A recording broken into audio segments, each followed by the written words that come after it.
حيا قيوما مدبرا سميعا بصيرا. وصلى الله على نبينا محمد وعلى آله وصحبه ومن تبعهم بإحسان إلى يوم الدين. أما بعد، أعوذ بالله من الشيطان الرجيم. بسم الله الرحمن الرحيم. إن الله هو الرزاق ذو القوة المتين. আলহামদুলিল্লাহ, শুকরিয়া জানাচ্ছি আল্লাহ রাব্বুল আলামিনের জন্য। তার মেহেরবানিতে আমরা এই সাপ্তাহিক দিনে আলোচনার মহতি অনুষ্ঠানে আমরা সশরীরে কিছু কোরআন ও হাদিস থেকে শোনার উদ্দেশ্যে এখানে উপস্থিত হতে পেরেছি। এই জন্য আল্লাহ রাব্বুল আলামিনের দরবারে শুকরিয়া স্বরূপ বলি আলহামদুলিল্লাহ। অতঃপর আমাদের নবী মুহাম্মদ রাসূলুল্লাহ সাল্লাল্লাহু আলাইহি ওয়াসাল্লামের উপর অবতীর্ণ দুরূদ এবং সালাতের মকসুদ বলি সাল্লাল্লাহু আলাইহি ওয়াসাল্লাম। আজকে আমি আপনাদের সামনে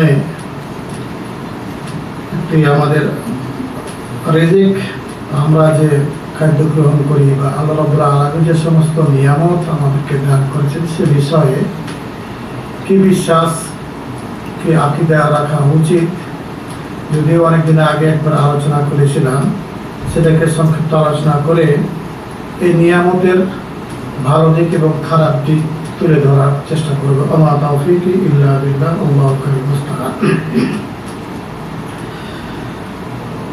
মানুষের জীবন দুইটা আমরা বিশ্বাস করি, একটা ইহ জীবন এবং একটা পরকাল জীবন। জীবন কোনোদিন কষ্টে থাকতে চায় না, সবাই চায় সুখে থাকতে, আনন্দে থাকতে, আরামে থাকতে। এটা মানুষের তবিয়ত। মানে কষ্টে যারই প্রাণ আছে, কেউ চায় না যে জীবনটা কি হোক, আমার কষ্ট হোক। আর এই দুনিয়ার জীবনটা হলো সবচাইতে অস্থায়ী এবং পরকালের জীবন চিরস্থায়ী। জীবন যেহেতু দুইটাই, অতএব দুই জায়গাতেই শান্তিতে থাকার জন্য, সুখে থাকার জন্য যেমন দুনিয়াতে চেষ্টা করি, পরকালের জন্য চেষ্টা করতে হবে। এটাই তো স্বাভাবিক। কিন্তু আমরা জানি, বুঝি যে কোনটা করলে ভালো, কোনটা করলে মন্দ। তারপরেও মানুষ বা আমরা অন্যায় কাজে লিপ্ত হয়ে যায়। কিন্তু দুনিয়াতে আসার মূল লক্ষ্য এবং উদ্দেশ্য আমাদের কি? আল্লাহ রাব্বুল আলামিনের কি করা? ইবাদত করা। ইবাদত মানে বন্দেগী করা, আল্লাহ দাসত্ব, আল্লাহর হুকুম মেনে চলা, নিষেধ থেকে দূরে থাকা, এটাই তো। আর এই জন্য আল্লাহ রাব্বুল আলামিন তার নিয়ামত দিয়েছেন যাতে করে আমরা সেই নিয়ামতগুলো সুস্থ ব্যবহার করে আল্লাহর ইবাদত বন্দেগী করতে পারি।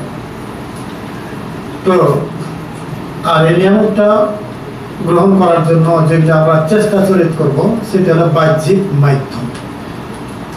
তো একজন মুমিনের এক লোকমা ভাত খায়, এক টুকরো রুটি খায়, বা যাই আমরা অর্জন জীবনে করে থাকি, বিশেষভাবে আমাদের মুমিনদের আকীদার সাথে সম্পৃক্ত।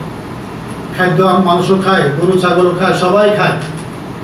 যার যেটা খাদ্য নির্ধারণ করে দেয় আল্লাহ রাব্বুল আলামিন, সেটা খায়।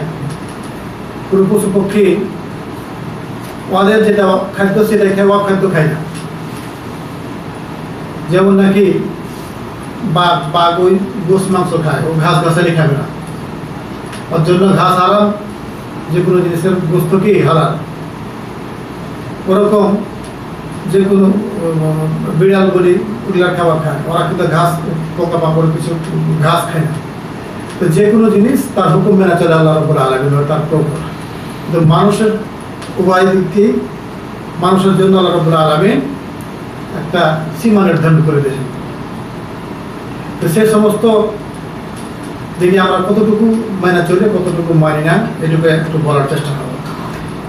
তো আমরা যে সমস্ত নিয়ামত, রিজিক যেটা বলে থাকি, রিজিক কিন্তু আমরা বলতে গেলে আমরা সাধারণভাবে বুঝি কি? আমাদের টাকা পয়সা এবং ধন সম্পদ। রিজিক বলতে এটাই সাধারণত আমাদের ব্রেনে বা সর্বপ্রথম এটা আমরা মনে করি। কিন্তু না, আল্লাহ রাব্বুল আলামিন আমাদেরকে যা দান করেছেন সেটাই আমাদের জন্য কি? রিজিক, সম্পদ। এতে টাকা পয়সা, ধন সম্পদ, তারপরে ছেলে সন্তান, জ্ঞান, আমাদের 3.5 হাত দেহ, এটাও একটা রিজিকের অন্তর্গত। তো এই সমস্ত ক্ষেত্রে আমাদের বিশ্বাস করতে হবে যে আল্লাহ রাব্বুল আলামিনই এই সমস্ত জিনিসের দাতা, একমাত্র দাতাকে আল্লাহ। এটা হলো আমাদের একজন মুমিনের বিশ্বাস। রিজিক সম্পর্কে বিশেষভাবে যে রিজিক দাতাকে আল্লাহ রাব্বুল আলামিন। কোরআন কারিমে একাধিক জায়গায় উল্লেখ হয়েছে, আল্লাহ রাব্বুল আলামিন বলেন ইন্নাল্লাহা হুয়ার রাজ্জাকু যুল কুওয়াতিল মাতিন, নিশ্চয় কেবলমাত্র আল্লাহ রাব্বুল আলামিন রিজিক দাতা এবং তিনি মহাশক্তিধর। অন্য আয়াতে আল্লাহ রাব্বুল আলামিন বলেন আল্লাহুল্লাযী খালাকাকুম ওয়া রাযাকাকুম, আল্লাহ রাব্বুল আলামিন তোমাদেরকে সৃষ্টি করেছেন এবং তোমাদেরকে খাদ্যের ব্যবস্থা করেছেন। একটা আয়াত যথেষ্ট, একাধিক আয়াত আছে, হাদিস থেকেও বহু প্রমাণ। একজন মুমিনের প্রথম আকীদা হবে কি, যে আমি যে সমস্ত নিয়ামত পেয়েছি সেগুলো যেহেতু দাতাকে আল্লাহ রাব্বুল আলামিন, অতএব আল্লাহ রাব্বুল আলামিন আমাকে এগুলো কি করেছেন, দান করেছেন। দ্বিতীয় নম্বর হলো কি, যে আল্লাহ রাব্বুল আলামিন এই সমস্ত নিয়ামত দেওয়ার মাধ্যমে আল্লাহ রাব্বুল আলামিন যে আমাদের প্রভু, পূর্ণাঙ্গ প্রভু, যেটা তাওহীদের 3 প্রকারের এক প্রকার। তাহলে কয় প্রকার? কি বলতে পারবে? তাওহীদে উলুহিয়া, তাওহীদে রুবুবিয়্যা, তাওহীদে আসমা ওয়া সিফাত। তাওহীদে উলুহিয়া মানে প্রতিপালনে আল্লাহ রাব্বুল আলামিনকে এক রাখা। এই সমস্ত নিয়ামতগুলো যেগুলো আল্লাহ রাব্বুল আলামিন আমাদেরকে দিয়েছেন কেবলমাত্র তিনি, অতএব তিনি পূর্ণাঙ্গ কি রব, প্রতিপালক। আর আমাদের ছেলেরা, বাবারা আমাদের লালন পালন করে, তারপরে আমরা আমাদের সন্তানকে লালন পালন করি, আমরা গরু ছাগল লালন পালন করি, এগুলো তো আমরা, বাবারাও তো আমাদেরকে লালন পালন করে। তাহলে আল্লাহর সাথে ছেলে গেল নাকি? না। কারণ পিতা মাতা বা আমরা যেগুলো লালন পালন করি, আমরা গরু ছাগল মানুষ ছেলে সন্তান পালন করে থাকি, এটা সাময়িকভাবে কি করে থাকে, একটা মাধ্যম হিসাবে অর্পিত দায়িত্ব, যেটা আমাকে আপনাকে আল্লাহ রাব্বুল আলামিন ক্ষমতা দিয়েছেন। তো এটাতে শিরক না। কিন্তু যেহেতু আল্লাহ রাব্বুল আলামিন রিজিক দাতা, এই রিজিক অন্য যদি কেউ দেয় মনে করে, তাহলে কি হয়ে যাবে, খাজা বাবার কাছে কিছু চাইলে পাওয়া যাবে, তারপর চাইলে কিছু পাওয়া যাবে। যে দেওয়ার মালিক আল্লাহ রাব্বুল আলামিন, সেটা যদি অন্য কারোর কাছে চাওয়া হয় তাহলে সে কি হয়ে যাবে, আল্লাহ রাব্বুল আলামিন কেবলমাত্র খাদ্যদাতা, রিজিকদাতা, এটা আমরা মানলাম না, অন্যজনকে কি করলাম, মানলাম, সাব্যস্ত হয়ে গেল কি শিরক। এই যে কবরের কাছে কিছু চাওয়া, তাদের সন্তান চাওয়া, খাওয়া চাওয়া, ব্যবসা বা যাই চাওয়া হোক না কেন, চাইতে হবে কার কাছে, অন্য কাছে চাইতে গেলে কি হবে, শিরক করা হবে। আর একটা হলো কি, যে চাওয়ার মধ্যে আল্লাহ রাব্বুল আলামিন তার বান্দাকে যেগুলো দিয়েছেন ক্ষমতা, সেগুলো চাওয়া কিন্তু শিরক নাই। অনুরূপভাবে আল্লাহ রাব্বুল আলামিন যে রব, আমাদের প্রতিপালক, তিনার মতো পরিপূর্ণ লালন পালনকারী কেউ নাই। তা আমরা যে সন্তানদের লালন পালন করি, তাদেরকে ভরণ পোষণ দিই, আমরা রব হইলেও, আমরা প্রতিপালনকারী হইলেও পূর্ণাঙ্গ নয়, আমরা কোনো কিছু আবিষ্কার করি নি। তারপরে এটা অর্জনের জন্য আমরা খাটি, বিনা খাটে তো পাওয়া যাবে না। এই খাটুনগুলা কি বাহ্যিক মাধ্যম, বোঝা গেছে, একটা ওসিলা। তারপর আর একটা আকীদা রাখতে হবে কি, যে আল্লাহ রাব্বুল আলামিন যে রিজিক দান করেন তার বান্দাদেরকে, এই রিজিকের সম্পর্ক কোনো জাতি গোষ্ঠী, কোনো ভালো মন্দ এদের সাথে কোনো সম্পর্ক নাই। আল্লাহ যাকে ইচ্ছা তাকে কি করেন, রিজিক দেন। রিজিক দেওয়ার ক্ষেত্রে আল্লাহ রাব্বুল আলামিন কে ভালো মুসলমান, কে খারাপ মুসলমান, কে ভালো, কে মন্দ, কে কোন দেশের কোন এলাকায়, এগুলো ভাগ করা, যাকে ইচ্ছা তাকে দেন।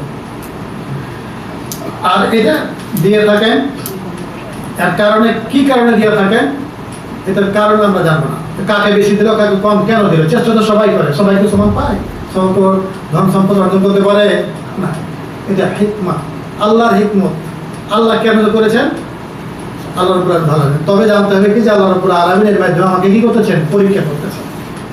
কাকে বেশি দিয়ে পরীক্ষা করবেন, কাকে কম দিয়ে পরীক্ষা করবেন, কাকে একবারে জীবন চলে না, কে খুব ধনী, কে মধ্যমপন্থী, আমরা বলি যে স্বাভাবিক, খুব অর্থশীল, মধ্যম, খুব কি বলে, যা মোটামুটি চলে, মধ্যবৃত্তি বৃত্তি, তারপর আর একদম নিম্নবৃত্তি বলি না আমরা। তো এগুলো যে ভাগ করে, এগুলোর সাথে কোনো জাত, কোনো দেশ, কোনো লোক, কোনো মুসলমান, হিন্দু, বিধর্মী কোনো ফরক আল্লাহর উপর না। তো কেন করেন আল্লাহ রাব্বুল আলামিন?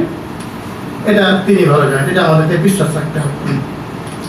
আরও বিশ্বাস রাখতে হবে কি, যে আল্লাহ রাব্বুল আলামিন যেগুলো দেন, এটা আল্লাহর ইবাদত বন্দেগী বেশি করলে পরে এগুলো আমরা অর্জন করতে পারবো, আমরা নিয়ামত বেশি পাবো, এটা কিন্তু না। কাফের মুসলমান সবাইকে দিতে পারে, মুসলমানকে নাও দিতে পারে, কাফেরকে দিতে পারে অনেক। আল্লাহ আনুগত্য করলে পারে যে আমি সুখে থাকবো, ভালো থাকবো, আমার ধন সম্পদ বেশি হবে, এটা কিন্তু না। আর একজন কাফের হয়ে গেছে বেড়ে যে তার ধন সম্পদ হবে না, সে কষ্টে থাকবে, এটা কিন্তু না। যত দেখেন নমরুদ, ফেরাউন, কারুন, হামান, এগুলো কি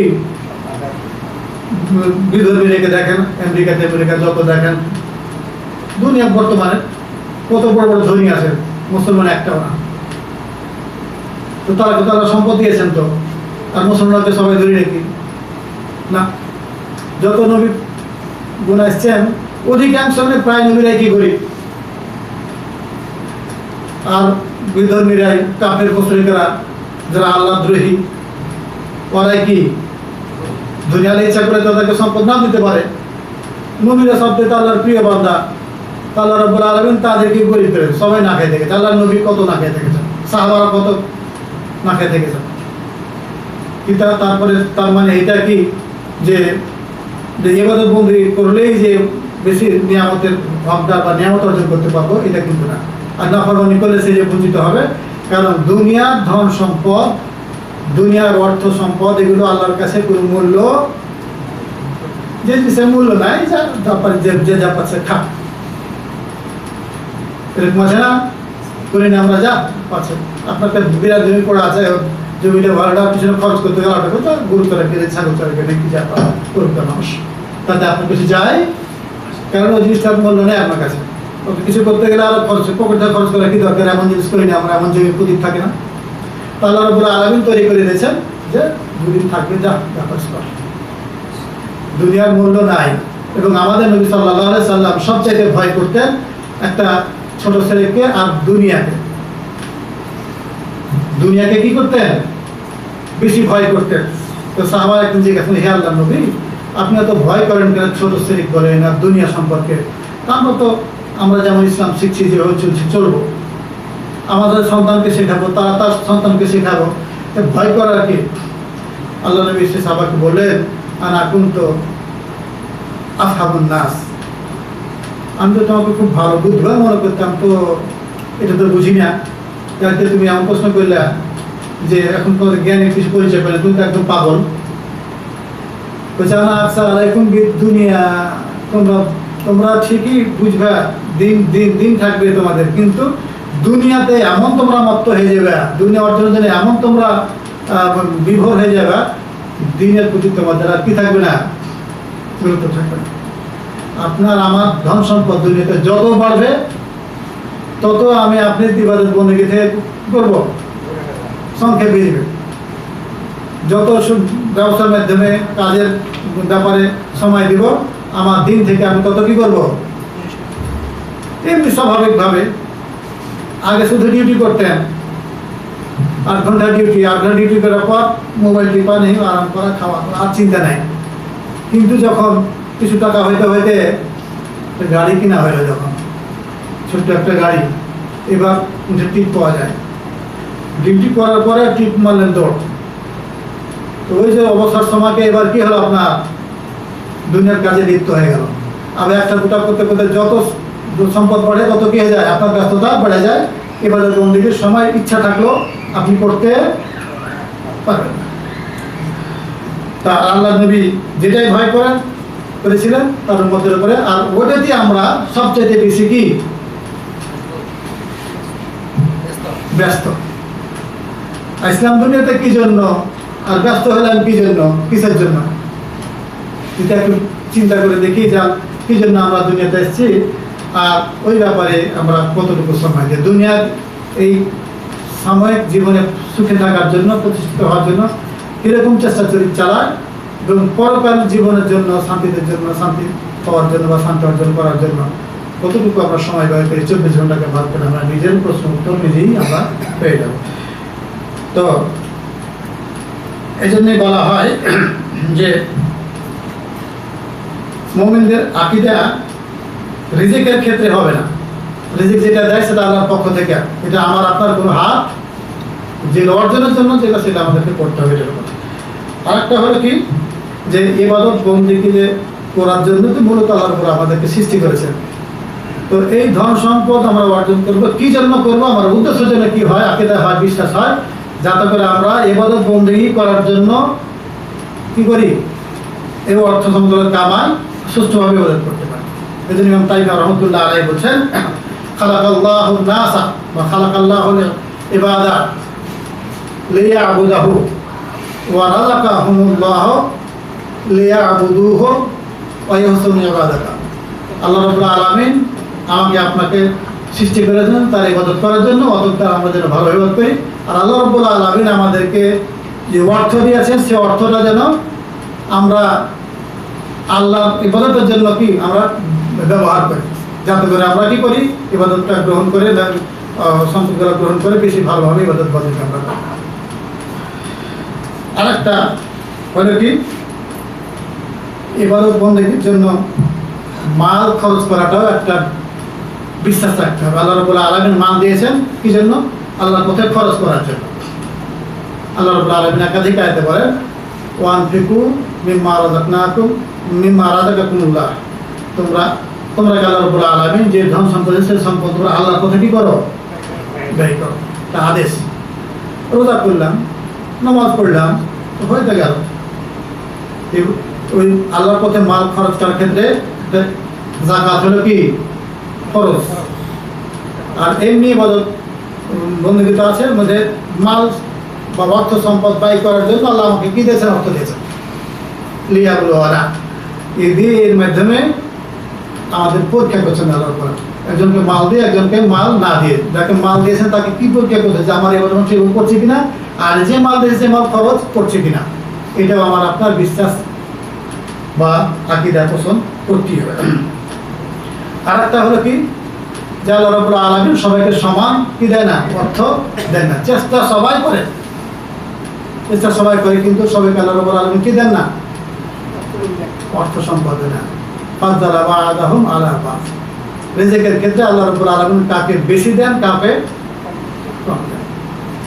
রিজিকের মধ্যে গুরুত্বপূর্ণ কি, টাকা পয়সা, সে সাথে ধন সম্পদ, স্ত্রী এবং সন্তান। কাকে সন্তান দিবে, কাকে দিবে না, কাকে ছেলে মেয়ে দিবে, কাকে কিছুই থেকে অনেক দিবে। যার ধন সম্পদ অনেক আছে তার সন্তান হয়ই না, যার ধন সম্পদ নাই তার প্রতি বছর বাচ্চা হয়ে গেছে। কার খেলা, একজন চেষ্টা করে ডাক্তার দেখা আজার মাজার সবই ঘুরে বাচ্চাই হয় না, আর একজন বাচ্চা চাই না মনে মনে, তারপরেও পেয়ে যায়, হয়ে যায়, জানছে যে সংসারে কষ্ট। এই বন্টনটা তাহলে এটা বিশ্বাস রাখতে হবে যে আল্লাহ যে রিজিক দেন, ধন সম্পদ টাকার ক্ষেত্রেও একই ব্যবসা করতেছে, একজনের লাভ হয়েছে আর একজন লস হয়েছে। সারা জীবনে একটার পর একটা ব্যবসা করে, একজন পর একটা ব্যবসা করে, কোনোটাতে তার কি হয় না, হয় না। তো এই যে আল্লাহ রাব্বুল আলামিন কাউকে দেন, কাউকে দেন না, এটা আল্লাহরই পক্ষ থেকে। এটা আমাকে আপনাকে কি করতে হবে, বিশ্বাস করতে হবে। তবে হ্যাঁ, সৎ পথে অর্জন করার জন্য আমাকে আপনাকে কি করতে হবে, চেষ্টা করতে হবে। যেটুকু আমার আপনার রাব্বুল আলামিন আমার জন্য, আপনার জন্য নির্ধারণ করে গেছেন, সেটুকুই আমি পাবো, এটা আমাকে বিশ্বাস করতে হবে। এই জন্য আল্লাহ নবী সাল্লাল্লাহু আলাইহি সাল্লাম বলছেন যে আমাদের জন্মের আগে আমাদের ভাগ্য নির্ধারণ করে দেওয়া হয়েছে, পেটের মধ্যে একটা হলো রিজিক। আল্লাহ নবী আরো বলেন, মুসনাদ আহমদের হাদিস, যে ইন্না নাফসাল লা লান তামুতা হাত্তা তাস্তাকমিলা রিজকাহা, কোনো আত্মা মরবে না যতক্ষণ পর্যন্ত তার নির্ধারিত রিজিক সম্পূর্ণ না করা পর্যন্ত। আমার জন্য আল্লাহ রাব্বুল আলামিন যতটুকু সম্পদ নির্ধারণ করে রেখেছেন ততটুকু পূর্ণ না হওয়া পর্যন্ত আমি মরবো না। এটা আল্লাহ নবীর হাদিস। অতএব চাইলেও বেশি পাবো না, আর যেটুকু আল্লাহ রাব্বুল আলামিন বরাদ্দ করে গেছেন সেটুকু আমি অবশ্যই পাবো। ফাতলিবু তালাবা। অতএব সেটার জন্য আমরা ভালোভাবে সেটা অর্জন করার চেষ্টা করি, অবৈধ পন্থায় চেষ্টা না করে। তারপরে এটাও বিশ্বাস রাখতে হবে যে যে বেশি সম্পদের অধিকারী, যে বেশি লাভ করে, যে বেশি ধন সম্পদ অর্জন করতে পারে, আর একজন চেষ্টা করার পরে পায় না, তার এটা থেকে এটা বুঝায় না যে আল্লাহ রাব্বুল আলামিন যাকে ধন দেন তার প্রতি আল্লাহ কি সন্তুষ্ট, আর যাকে ধন দেন না তার প্রতি আল্লাহ কি অসন্তুষ্ট। এইটা না, অনেকে বলে তোকে তো আল্লাহ ভালোবাসে না, তোকে তো দেয় না। ওটাই কথা ঠিক না। আল্লাহ নবীকে আল্লাহ ভালোবাসতেন না, নবীদেরকে আল্লাহ ভালোবাসতেন না, ফেরাউনকে আল্লাহ ভালোবাসতেন, আবু জাহেলকে ভালোবাসতেন, নমরুদকে, হামানকে ভালোবাসতেন, তো তাদেরকে সম্পদ হলো আল্লাহ কেন দিলেন? তো ধন সম্পদ পাওয়া, অর্জন করতে পারা না পারা, এটা আল্লাহ সন্তুষ্টি অসন্তুষ্টির কি নয়, মানদণ্ড নয়। বিশ্বাস করতে হবে যে আল্লাহ যাকে ইচ্ছা তাকে সম্পদ দেন, যাকে ইচ্ছা তাকে সম্পদ দেন না। ভালোবাসা বা সন্তুষ্টি হওয়ার কোনো কারণ নাই যে তার সম্পদ হয় না, ব্যবসা লস লেগে যায়, আল্লাহ তার প্রতি সন্তুষ্ট না। এটা পরীক্ষা, এটা তার জন্য পরীক্ষা। দেখো তুমি সবর করছে কিনা। আরেকজনকে দেওয়া পরীক্ষা করে ধন সম্পদ দিয়ে দেয়, সে সৎভাবে ব্যবহার করছে কিনা, অর্থ সম্পদ দান করছে কিনা তার পথে। দুটাই পরীক্ষা, উভয় পরীক্ষা। যে সত্যিকার অর্থে আমি আপনি মুসলমান হই, তাহলে পরে ধন সম্পদ থাকলেও ভালো পথে থাকতে পারবো, আর যদি ভালো না হয়, অর্থ সম্পদ বেড়ে কি হবে, খারাপ পথে অর্থ সম্পদ আয় করবে, তখন ব্যয় করবে, উভয় পাপ। আর একজন মুমিনের উভয় অবস্থায় কি ভালো, এটা বিশ্বাস রাখতে হবে। এক্ষেত্রে আল্লাহ নবী সাল্লাল্লাহু আলাইহি সাল্লাম বলতেছেন যে ভালো আল্লাহ রাব্বুল আলামিন সন্তুষ্ট অসন্তুষ্টির কাউকে দেওয়া না দেওয়ার উপরে এটা প্রমাণ করে না। এক্ষেত্রে আল্লাহ নবী সাল্লাল্লাহু আলাইহি সাল্লাম বলতেছেন যে ইযা রাআইতাল্লাহ ইউতিল আবদা কুল্লা মা ইয়াসআল, যখন তুমি কাউকে দেখবে যে আল্লাহ রাব্বুল আলামিন ওই তার ওই এক বান্দাকে অনেক সম্পদ দিয়েছে, ওয়া হুয়া কায়িমুন আলা মাসিয়াতি, অথচ পাপ করে, একটা ইবাদত দৈনিক করে না, ও নাস্তিক, ও বেনামাজি, সুদখোর, ঘুষখোর, কোনো দিন ধর্মের কোনো সম্পর্ক নেই, কায়িমুন আলা মাসিয়াতি, মানে সে অবিচল পাপ কাজের উপরে, আল্লাহ নাফরমানিতে, আর আল্লাহ মাল দিয়ে চলে যাচ্ছে, তো কি ফাআলাম ফাইন্নাহু ইস্তিদরাজ, তো যে রাখো সে বড় বিপদের সম্মুখীন। অতএব যার যত সম্পদ বেশি তার বিপদ ততই বেশি। এই সমস্ত আকীদা আমাদেরকে রাখতে হবে। এইটা যদি আমরা পোষণ করে থাকি, তাহলে পরে আমরা এক রকম ভাত খাবো, একটু করে যখন রুটি খাওয়ার মুখ দিতে যাবো, তখন আমাকে বিশ্বাস করতে এটা আল্লাহ রাব্বুল আলামিনের বড় নিয়ামত। এটা অনেক ভাই পায় না। এটা কি আমি খেতে পাচ্ছি, আমার অনেক ভাই এমন আছে যারা তারা 3 দিন থেকে না খেয়ে আছে। আমি ঘরে আরাম করে শুয়ে আছি, যেখানে শুই সেখানে আমার শরীর স্বাস্থ্য ভালো, আল্লাহ আমার শারীরিক নিয়ামত দান করেছেন, সুস্থ শরীর, আবার কোনো কষ্ট বেদনা কিছুই নাই। আর যদি এমন অসুস্থ, ধন সম্পদের অনেক মালিক, তারপরে অসুখের কারণে 1 মিনিট তার কি নাই, শান্তি নাই, ওই নিয়ামত থেকে সে বঞ্চিত। আমি সেই নিয়ামত আল্লাহ আমাকে দিয়েছেন, অতএব কি করতে হবে, শুকরিয়া করতে হবে। তাই এইভাবে আমাকে আপনাকে চিন্তা করতে হবে, সে চিন্তা করবে। এবং একটা আয়াত আল্লাহ রাব্বুল আলামিন বলেন যে এমন অবস্থা হয়ে যাবে যে মানুষ অনাফরমানি করবে, ধন সম্পদ কামাই করতে থাকবে। আল্লাহ বলছে আমি আরো তারাকে দিই, ইন্নামা নুবলি লাহুম লিয়াজদাদু ইসমা, তার গুনাহ বেশি করার জন্য। যখন আল্লাহ ধরবেন সেদিন পূর্ণ ধরা ধরবে।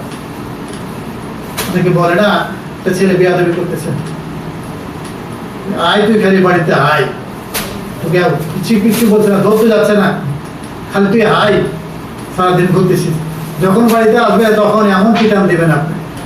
আল্লাহ বলছেন ঠিক আছে, তুমি দুনিয়াতে গেছো, নফরমানি করছো, করো, কিন্তু যখন আমার কাছে আসবা ফাইন্না বাতসাহু শাদীদ, আল্লাহ তখন খুব কঠিন ভাবে তাকে পাকড়াও করবেন। অতএব যার সম্পদ বেশি তার বিপদও কি।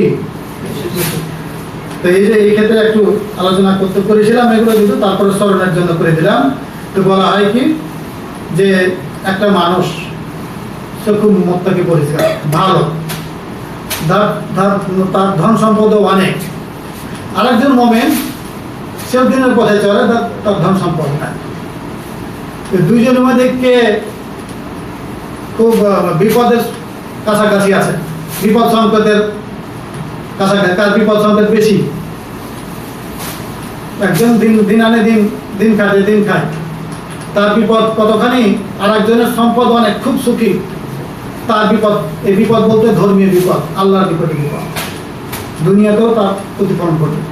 তো বলা হয় যার সম্পদ বেশি সে কি করে না, আল্লাহ রাব্বুল আলামিন আকারে জায়গাতে বলেছেন ইন্নামা আমওয়ালুকুম ওয়া আওলাদুকুম ফিতনা, তোমাদের ধন সম্পদ, তোমাদের সন্তান তোমাদের জন্য ফিতনা। ফিতনা মানে বিপদ হতে পারে, একটা পরীক্ষা হতে পারে, পরীক্ষাটা তো বিপদ।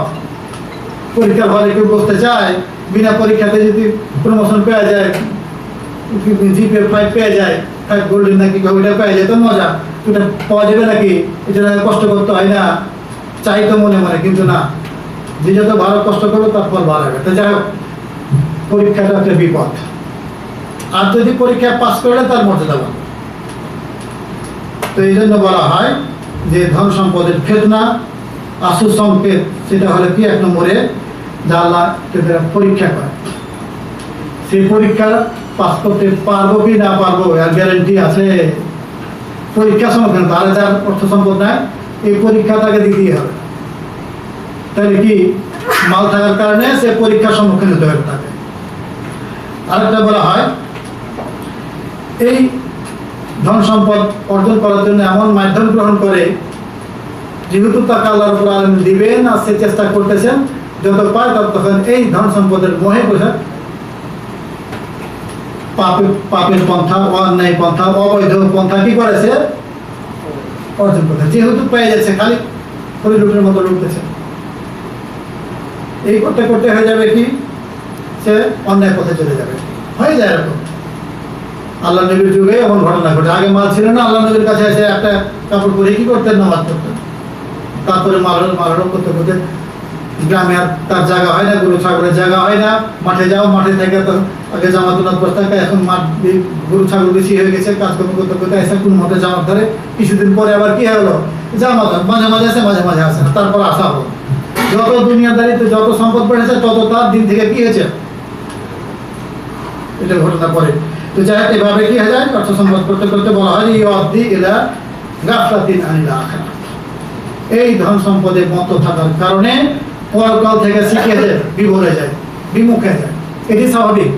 আর যার ধন সম্পদ নাই তার ওটা কোনো কি নাই, দুজনে কিন্তু একই মাপের মুসলমান, দুজনে দিনদার, দুজনের আমল একই রকম, কিন্তু একজনের মাল থাকার কারণে এতগুলো তার কি বিপদের আশঙ্কা, যদি ভালো হয় তো চলছে, আর কোনো বিপদের কোনো শঙ্কাই নেই। মাল নাই, চোরলে যায় কি করবে, ভাঙা ঘরে থাকলে, গাছে নিচে থাকলে কি চোর আর বাড়িতে যাইবি না। আর যার মাল আছে সে কি আশঙ্কা কত, ঘুমায় না, তারপরে কত গেট, তারপরে দারোয়ান লাগে, কি লাগে না লাগে, কত কি জীবনে জানতার রাস্তাঘাটে গেলে না জানে কোন চিন্তা করে ধরে, না জানে কোনো সন্ত্রাসী, আর কি বলে যে টাকা দিয়ে নাই, জোর করে যাবে, এত টাকা দিয়ে, তাহলে কি কিডন্যাপ করবে, কত ভয় তার জীবনে। এটার কারণে এই ভয়গুলো কিসের কারণে, সম্পদের কারণে।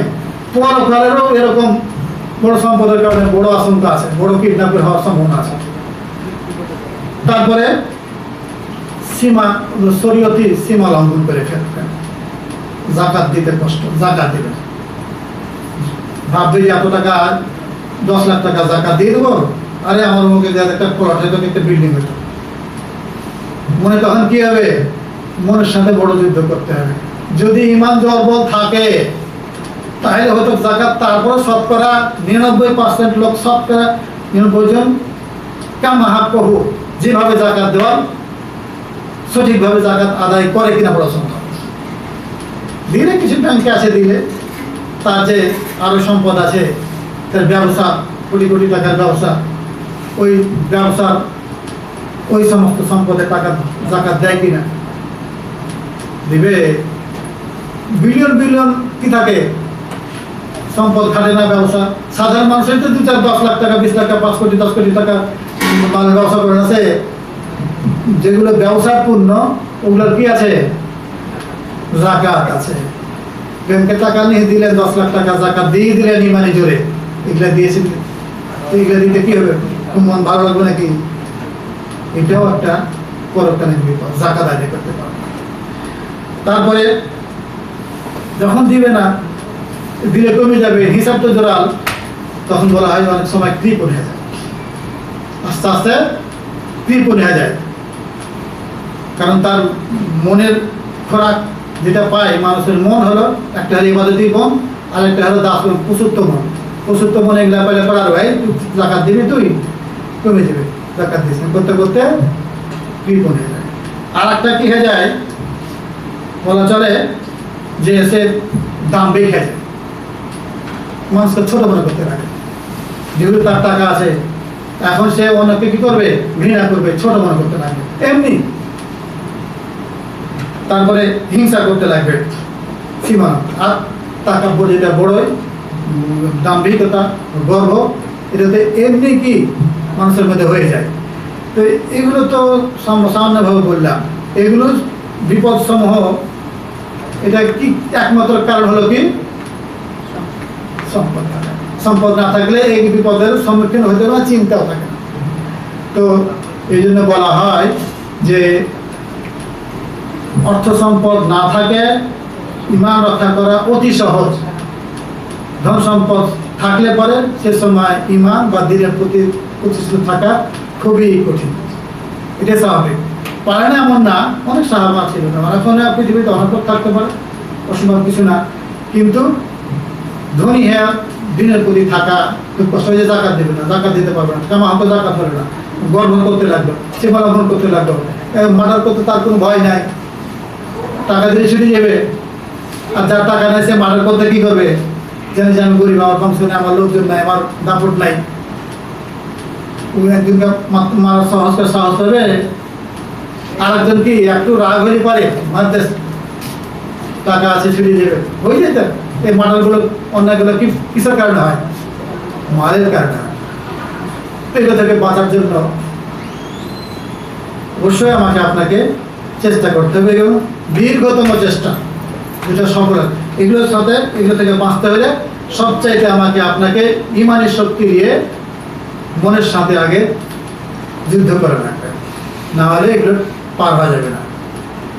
তো আর চিন্তা করতে হবে যে এই দুনিয়াতে আমি কয়দিনের জন্য এসেছি, কালকে তো চলে একটু অসুখ হতে পারি, আমার জীবনে আর কোনো শান্তি নাই, একদম শান্তি নাই। একটু অঙ্গুলিটা কাটলে পারে, একটু মাথা ব্যথা করলে, ধন সম্পদ টাকা পয়সার কোনো ছেলে অস্থির, কত চিল্লা চাচা, কত কি, একদম সময় কাটে না। তো ভাইজান, এই যে আল্লাহ রাব্বুল আলামিন অগণিত নিয়ামত আল্লাহ রাব্বুল দিয়েছেন, এই নিয়ামতগুলোর কারণে শুকরিয়া করতে হবে। শুকরিয়া কি, যেই নিয়ামত আল্লাহ রাব্বুল আলামিনের, সেই নিয়ামতের মাধ্যমে যেগুলো শুকরিয়া করা, সেগুলোই করতে হবে। আমার আল্লাহ রাব্বুল আলামিন জ্ঞান দিয়েছেন, একটা পাগল করে বানাননি, এটা তার নিয়ামত। তো এই জন্য এই জ্ঞানটাকে কি করতে হবে, সঠিকভাবে ব্যয় করতে হবে। আল্লাহ আমাকে শিক্ষিত করেছে, এই শিক্ষার অন্য কাকে সুযোগ দেয় নাই। এই শিক্ষার মাধ্যমে আমি কি করব, সঠিকভাবে আমার শিক্ষাটা ব্যবহার করবো, দিনের পথে ব্যয় করবো। আল্লাহ আমাকে মাল দিয়েছেন, এই মালের সঠিক ব্যবহার করতে হবে, এটাই শুকরিয়া। মালের দান করতে হবে, গরিবদেরকে দিতে হবে, সে অনুযায়ী আমাকে চলতে হবে। একজন টাকা নাই, দান করতে পারে না, মন আছে, আরেকজনের অনেক টাকা আছে কিন্তু বকিল দিতে চায় না, দুজনে তো দিবে না, সমান হবে নাকি? কোনো গরিবের মন আছে দেওয়ার জন্য, আরেকজন থাকার পরে মন নাই, সব যেতে বড় বকিল, হতভাগা। কিন্তু যেটা বলছিলাম, এখান থেকে পরকালকে স্মরণ করতে হবে এবং চিন্তা করতে হবে কি যে এই সম্পদ আমার না, যে আমার কতটুকু দরকার, প্রকৃত সম্পদ আমার কতটুকু, আমার জীবন যাপনের জন্য কতটুকু সম্পদের দরকার, 50টা বাড়ির দরকার, বিলিয়ন বিলিয়ন টাকা দরকার না, আমার কতটুকু দরকার, কতটুকু যেন আমি ঠিকভাবে করতে পারি। বেশি করার অসুবিধা না, কিন্তু সে বেশি করার জন্য সঠিকভাবে আয় এবং ব্যয় তার ভাব আদায় করতে হবে, এটা চিন্তা করতে হবে। আর কি জন্য এসছি আর কতটুকু সময় ব্যয় করতেছি ব্যাপারে, আসছি ইবাদত করার জন্য, ইবাদতের জন্য কতটুকু সময় ব্যয় করতেছি, আর এই দুনিয়াতে বাঁচার জন্য, এই অস্থায়ী জীবনে শান্তি থাকার জন্য কতটুকু সময় ব্যয় করতেছি, নিজের প্রশ্ন করে নিজে করতে হবে। আল্লাহ রাব্বুল আলামিন যেন আমাদেরকে দুনিয়ায় সম্পদে মুক্ত না হয়ে বিভোর না করে দিয়ে যেন দিন থেকে আমাদেরকে বহিষ্কার বিচ্যুত না করে, এই জন্য কোরআন কারীমে আল্লাহ রাব্বুল বলেন, ইন্নামা লা তুলহিকুম আমওয়ালুকুম ওয়া আওলাদুকুম আন যিকরিল্লাহ, তোমাদের ধন সম্পদ, তোমার সহায় সম্পত্তি যেন আমার পথ থেকে তোমাদেরকে বিচ্যুত না করে দেয়। মানে ধন সম্পদে মানুষকে কি করে দেয়? পথভ্রষ্ট করে দেয়। আল্লাহ রাব্বুল আলামিন সত্য করে আল্লাহ শেষ করলাম। আসসালামু আলাইকুম। হ্যাঁ।